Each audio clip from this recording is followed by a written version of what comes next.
Anastasis, everybody, and welcome back to Meraki TV, where we get to celebrate being Greek Aussie style. My name is Dimitra, and tonight on the show, we welcome back Helen Dimitriou as she whips up some delicious tiropita scrolls.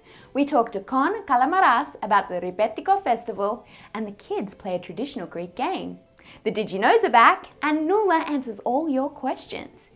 To kick off tonight though, I am very honoured to share with you my chat to renowned Greek-Australian actor Tony Nikolakopoulos. Tony has a CV that would rival the biggest names in the Aussie industry. Featured in multicultural cult classic hits such as Wog Boy, Alex and Eve, Here Come the Habibs, Tony has also hit mainstream with feature roles in Kangaroo Jack, Wentworth, West of Sunshine, Fat Tony & Co., Underbelly, All Saints, The Olivia Newton-John Story, and many, many more. And that doesn't even touch his theatre credits. I am very proud to introduce you to Tony Nikolakopoulos. Thank you for being here with us, Tony. Thank you, Dimitra. It's very exciting to have such a profound actor in our midst. So I guess the first thing I really want to know is, you grew up in Melbourne, which is the centre of Greek people in Australia. Are you first generation Greek? Yes, I'm born here. My parents migrated in my dad in the 50s, and I think my mum late 50s, 60s. And what was it like growing up in Australia as a Greek Australian? Look, because you don't sort of have any comparison, you sort of think, well, this is the norm. But we went through all that. The rigmarole of the racist stuff. We probably didn't understand it to be racist at the time. The interesting thing is that it's still about being Greek or having that Greek name. It sort of keeps following you, though. It never goes. People always identify you as that Greek actor. Oh, you're Greek. Do you feel boxed in with the industry with that kind of stuff? Yeah, it's really strange because they sort of tend to categorise or pigeonhole you because either of your ethnicity or because of your name or because of what you've done before. And so therefore I guess networks, producers tend to think that's how we want to be categorised. I create a Greek character, they have to have this sort of feel about them. They've got to be loud and boisterous and dodgy and fish and chip shop owners, taxi. So I don't think we've actually come through that yet. And so when you were coming up in acting, what are some things that you saw in the industry that has changed today? Well, I'll tell you a big thing that's changed is the whole Me Too campaign and about the social and let's call flirtatious sexual connections that people have in the industry, because it's always been quite rampant. Growing up where people were quite tactile and were very suggestive, and it was sort of brushed off as it was okay, but it's very sensitive. You're very aware that the way I grew up in the industry and the sort of things that are okay, you've got to really think about, I shouldn't say that, oh no, I won't do that. So you're sort of catching yourself off things that from a stylistic point of view for the acting, I've seen a huge change because I teach a lot of acting as well. That's where the performances now are far more raw and real. There's less performance in what you see, and especially in film. So therefore, the performance from the actor has to come from an internal rawness. Well, since you are a teacher, do you have any advice for young up-and-coming actors or Greek Australian actors? Get another job, find something else. Well, it doesn't matter. Greek Australian or anything, it's one, you got to find that it is your passion. Because it doesn't work like any other job it doesn't matter how many years of study you do, it doesn't matter how many books you read, it doesn't guarantee you a job. It's one of those bizarre things we do. So if it's a passion and you feel that you could do it without earning any money for it, then you've got to go along and find some really good teachers, some good institutions to sort of build up your repertoire. So you've been across theatre, television, film. Any preference? I love film because it's instant, it's in the moment, and then it's forgotten. Theatre is hard work, but I do love it once you get it to the point where it's inside of you and you don't have to think. TV's good, but the new TV now is really good because it's shot like little mini films. But the series TV can become a bit like a factory. Yes. Whereas it's like, you got 2-3 takes, move on. It's all pre-thought out, pre-blocked, and there's not a lot of detail. A lot of the times, there's not. It's almost about like a mass product. Yeah. Yeah. So what I would love is the character and the story. Doesn't matter really the format in the end. If it's something that you think, I really like what I'm doing here. Mm-hmm. And I feel like there's a purpose to what I'm doing. I think that's what it is. Like it excites you to be in the role. Yeah, it's like you really want to sort of engage in that role. Is there any projects that you're currently doing or have recently done that have made you feel that passion? I do, because it's actually exploring racism. It's talking about interrelationships, about how we sort of need to be there for one another. Mm-hmm. And it's a show called Astro Man, where I'm playing a Greek widower living in a country town who befriends a young Aboriginal Indigenous boy. And even though they're sort of years apart from each other, they actually find a friendship where the young boy sort of makes him feel purpose in wanting to live again. Mm-hmm. And he in turn becomes like a paternal sort of mentor for the young boy who's been bullied most of his life. So you feel like there's a lot of joy and love in the piece and the character, and there's that real deep-seated pathos that you want to know, why is this man so tortured, which is great. Well, thank you so much for being here today, Tony. Thank you. Thank you. Cool.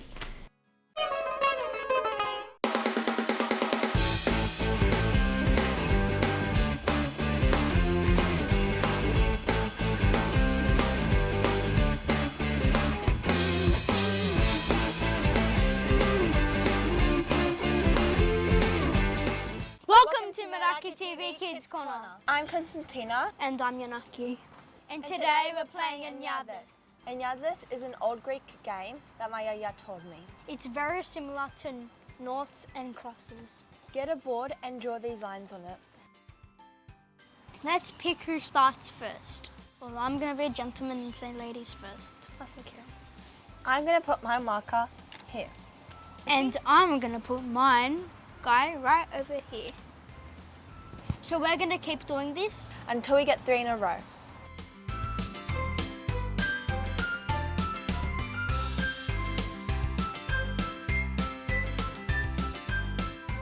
Because I got 3 in a row, I'm taking one of his markers. Now I've got 3 in a row, I'm taking one of yours.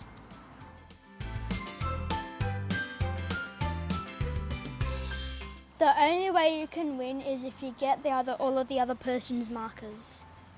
Yes, I got one of yours. GG's. I win. GG's. GG's, I win. Thank you for watching Meraki TV Kids Corner. Our Did You Knows have been one of our most popular segments. Filled with interesting bite-sized facts, Simon Kinnis gives us just enough to keep us interested and knowledgeable, without the hard, long slog. Tonight, he gives us the cliff notes of Santorini. Did you know the island of Santorini receives over 2 million tourists a year? Most people would immediately recognise Santorini in any of its picture postcard landmarks. Santorini is, after all, one of the most popular and well-known of all the Greek islands. Despite this, there are a number of very interesting facts that many may not know about the island. Santorini was named by the Latin Empire in the 13th century and is a reference to Saint Irene, from the name of an old church in the village of Berissa. The name Santorini is derived from the name Santa Irene, Santa, which in Latin means saint, and the name Irene. Originally it was known as Kallisti, the most beautiful one. It was later called Strongili, the circular one, and then later known as Thira. The name Thira was revived in the 19th century as the official name of the island and its main city, but the island today is still known as Santorini. Santorini was the site of one of the largest volcanic eruptions in recorded history, the Minoan eruption. It occurred about 3,600 years ago, at the height of the Minoan civilization. It's believed by many that the eruption may have led to the collapse of the Minoan civilization on the island of Crete through a gigantic tsunami. Many, including Plato, also believed that the eruption was the source of the legendary lost city of Atlantis, while the biblical story of Moses and the Exodus from Egypt may have also been connected with the eruption. The Minoan settlement of Akrotiri on the island was one of the most important sites in the whole of the Aegean. The eruption saw the town covered in volcanic ash between 1620 and 1530 BC, preserving the settlement in an unbelievable condition, making this one of Greece's most significant archaeological sites. Many in fact call it the Greek Pompeii, the Italian city that was covered by volcanic ash many centuries later. Excavations at Akrotiri began in 1867, after the site was discovered during digging for material that was to be used in the construction of the Suez Canal. The excavations at Akrotiri uncovered some amazingly well-preserved artefacts and features of the settlement, including sophisticated town planning, multi-storey buildings, furniture, wall paintings, and even drainage systems. One of the most interesting differences between Akrotiri and Pompeii is that no human remains were found at Akrotiri as they were at Pompeii. Archaeologists believe that this may have been because the residents had abandoned the island following numerous earthquakes in the period leading up to the eruption. Today, the site of Akrotiri is covered by a bioclimatic roof and walkways suspended above the archaeological remains, allowing visitors to walk among the 2- and 3-storey buildings and other remains. Santorini today is ranked the world's top island by many magazines and travel sites, testament to the 2 million tourists it receives each year. Some reports claim that there are days when up to 18,000 visitors on cruise ships alone arrive at the island's port. This is a huge number considering the island's population is only about 15,000.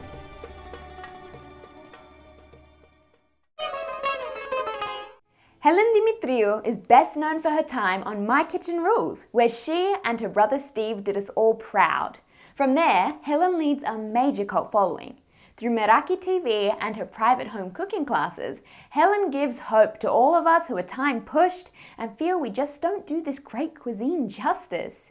Then she takes it a step further and adds a simple yet mouth-watering twist to reinvigorate and inspire. We are so excited to have her back with us with her 30 minutes and under segment. Tonight, Helen shows us Tiropita Scrolls.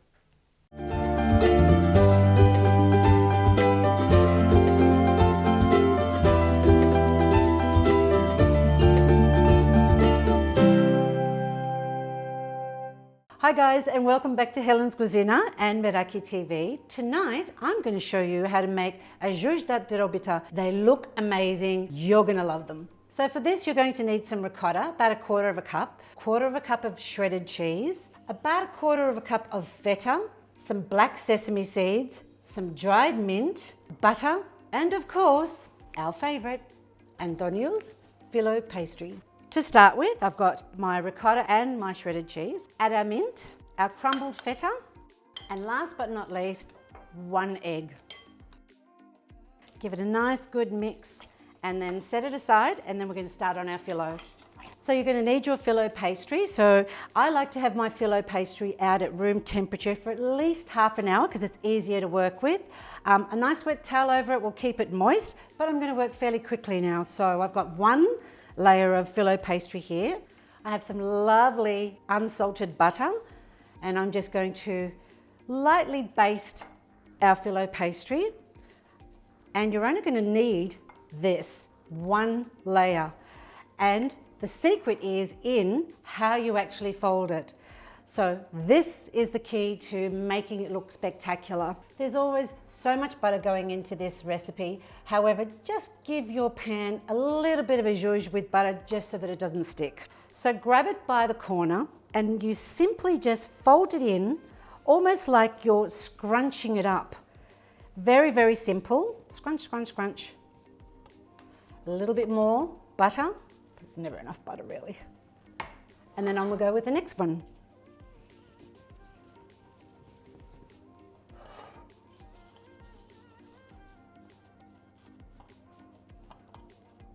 The next part is to put in our filling. So 1 spoonful, 1 big tablespoon, and right in the center of your muffin.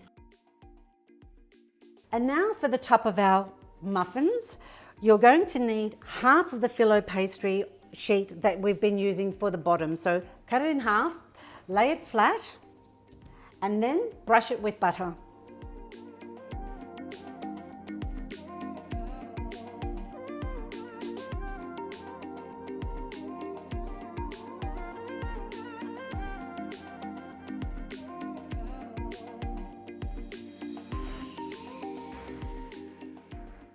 Our muffins are almost ready. What we're going to do is drizzle them with even more butter and then top them up with our black poppy seeds. These are going into the oven on 180 until they're browned. It'll take probably about 15 minutes, but just before you put them in the oven, I like to sprinkle a little bit of water over them. It helps the phyllo puff up. So there you have it, guys. Our dirobitas all zhuzhed up, a little bit like a muffin, a little bit like a pocket. They look sensational. Your friends are going to think you're fantastic. Kali όρεξη.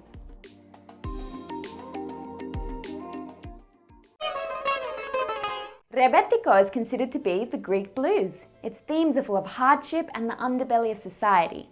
Kalamaras has been a fan of Rebetiko for many, many years, contrasting his years in a rock band. And over the last few years in Melbourne, with his energetic team, they have beaten the odds to create a successful Rebetiko festival filled with local and overseas acts. Our very own Anna Savo caught up with Con just before their last festival to find out all about it. Con, welcome to Meraki TV. Thank you for having me. Tell us about your amazing Rebetiko festival that you've launched here in Melbourne. Well, the idea came about a couple of years ago with me and a friend of mine, Con Karamuzos, and we both share the same passion for that music. And he came up with the idea to do it, and we both executed it. And we did it a couple of years ago, just at a smaller venue, just to try it out. And it was across 2 nights, and it sold out. And they were like, all right, let's take it up a notch. So we applied for some funding with a couple of local bodies, and we brought on a third person, a guy called Rebetiko. So there's 3 of us, and we just started. And the next one coming up is going to be big as well. So we've got a band locked in that's coming from Athens, a band called Rebetiko. But the interesting thing about Rebetiko is that the main bouzouki player was actually born in Melbourne, grew up in Greece, came over here to study, and then has gone back to Greece. Wow. But the programming is a bit more broader as well. So we've actually got a Japanese Rebetiko artist. No. Yeah. I can't wrap my head around Japanese Rebetiko. How does that work? Well, Is it Japanese musicians who love Greek Rebetiko music? well, it was actually a bouzouki player from Tokyo who I saw on YouTube, and I was like, who is this guy? So I emailed him. I said, I love what you do. And he goes, I know who you are. You're doing the festival. And then he told me he was actually coming. So we made it happen that he can come and play. Wow. So we got him playing with some local musicians as well. So we've got Rebetiko, we've got local musicians who are supporting this Japanese artist whose name's Atsushi Takaya. And we've also managed to lock in a couple of other bands who haven't played for a while. So that's quite exciting. Awesome. Yeah. So what kind of Rebetiko can we expect? Well, we've got with Rebetiko, they do traditional Rebetiko, but they also have a contemporary spin on it, which is, and they're also quite young. They're in their 20s. So to hear 20-year-olds play music that's over 80 years old with a kind of contemporary, with their own signature, it's quite beautiful, actually. Fantastic. Yeah, and we're focusing on Rebetiko from the 20s and 30s, but also in the 50s as well. So we've got a bouzouki orchestra playing as well, which is a group of 14 kids who are learning bouzouki, so they get to play with their teacher on stage. We've also got a local ensemble called Mehane, who have composed music around this poetry, essentially poetry from Asia Minor. Oh, wow. Yeah, so it's really exciting. It's very exciting. Yeah. So how did Rebetiko music find you? The first time I was exposed to it was in 1982, which is when SBS aired that television program, Dominore Savius. Oh. So that was the starting point. I was around 9 at the age, and that's when I started playing the baglama. And I've been listening to it. I kind of went away from it for a while just to do rock music for 15 years. And then for the last 10 years of being back into it. So 15 music in rock music. Yes. And you've been doing it in Rebetiko. Yeah, Which one lies truly in your soul? Rebetiko. Yeah? Yeah. It's got a more of a emotional connection to it. Yeah, and it's also, I dare I say, I find it a bit more inclusive than rock music. I think, because we like even with this venue that we're in at the moment, we have a jam night every Wednesday, where we invite anybody to come and join us to play Rebetiko. So it's acoustic, it's around the table, and then the people that we want to target is people that don't normally get to play, who can join us. Even if they just know 4 or 5 songs, we create a list of songs and we circulate that the day after so they can all practice it. So when they come next week, they also know what we're playing. That's an awesome initiative. It's kind of a grassroots approach to providing a nurturing and encouraging environment for kids to learn about this music and the importance. Because otherwise, in 5-10 years' time, where would this music be? That's right. So we're specifically targeting high school students, music students, regardless of what level, to come in and play with other people. Fantastic. Thank Thanks you. for being on Meraki TV. Thank you for having me.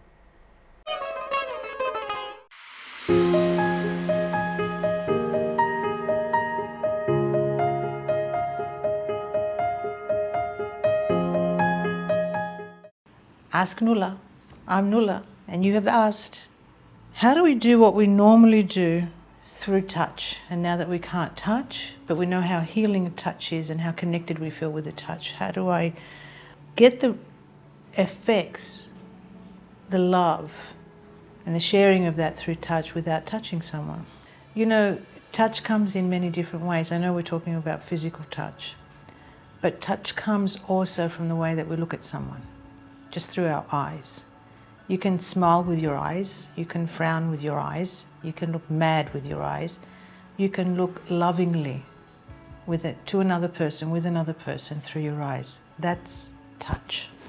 We don't have the opportunity as often as we would like to hug our friends and sometimes even our family, especially the elderly in our family, because we're concerned for them. So we avoid that.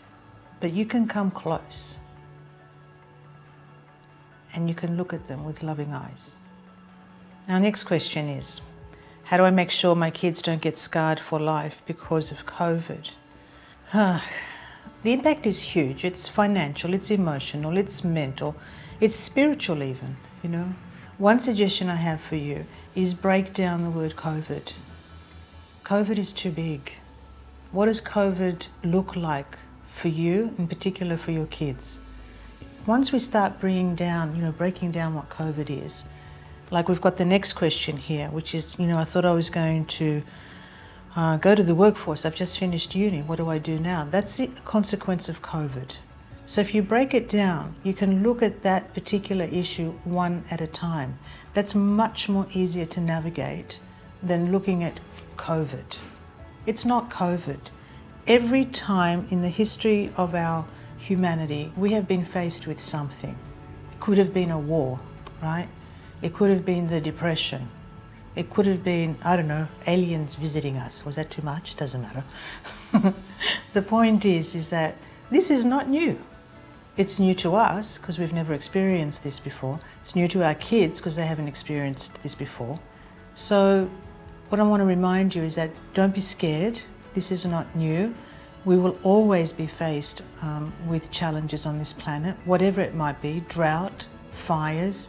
They're all devastating, but it's how we're going to navigate them. So as a parent, teach your children resilience. Teach them ways to find solutions. Empower them. Don't just give them answers. Don't just tell them what to do. Explore with them. Find out with them what is their concerns right now. Validate them. Make them feel, yeah, you're right. It's not easy right now, and it's not your fault. What is something that we might look to do? What can we do instead? How else can we be of value whilst we're experiencing, the big word, COVID? I hope that helps a bit.